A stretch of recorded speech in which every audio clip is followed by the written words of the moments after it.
بسم اللہ الرحمن الرحیم۔ السلام علیکم دوستو۔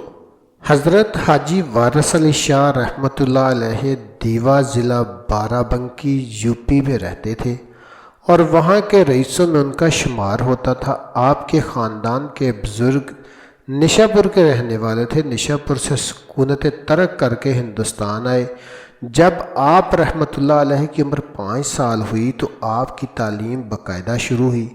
مکتب جانے لگے۔ آپ نے قرآن مجید 7 سال کی عمر میں حفظ کر لیا، ساتھ ضروری دینی مسائل بھی سیکھ لیے۔ عشق و محبت کے جذبات بچپن ہی سے جنگلوں اور ویرانوں میں لیے پھرتے تھے۔ آپ کا دل شہر میں نہیں لگتا تھا۔ اجمیر شریف سے ممبئی تشریف لے گئے، ممبئی سے جدہ گئے۔ 29 شعبان 1253 ہجری کو مکہ معظمہ پہنچے۔ حج کا فریضہ ادا کر کے مدینہ منورہ حاضر ہوئے۔ کچھ دن وہاں رہے، پھر رخت سفر باندھا۔ بیت المقدس، دمشق، بیروت، بغداد، قازمین، نجف اشرف، کربلا معلیٰ، ایران اور قسطنطنیہ کی سیاحت کر کے اور درویشوں سے مل کر پھر مکہ پہنچے۔ حج سے فارغ ہو کر افریقہ تشریف لے گئے۔ وطن واپس آ کر آپ نے دیکھا کہ مکان شکستہ ہو چکا ہے اور آپ کے ساز و سامان پر آپ کے رشتہ دار قابض ہیں۔ ان کو یہ فکر ہوئی شاید آپ جائیداد وغیرہ واپس لیں گے اور ممکن ہے عدالتی کارروائی کریں۔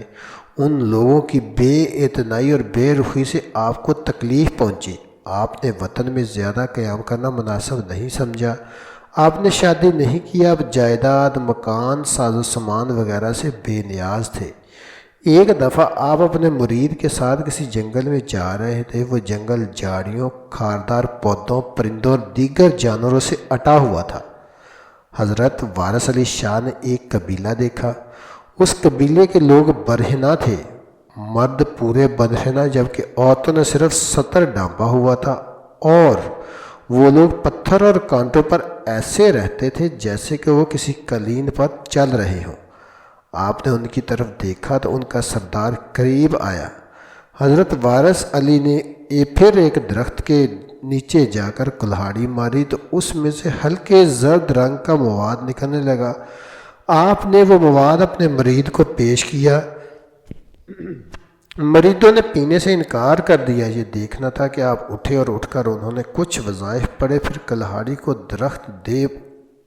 کو درخت سے مارا تو اس میں دودھ جاری ہو گیا، گویا گائے کے تھنوں سے نکل رہا ہو۔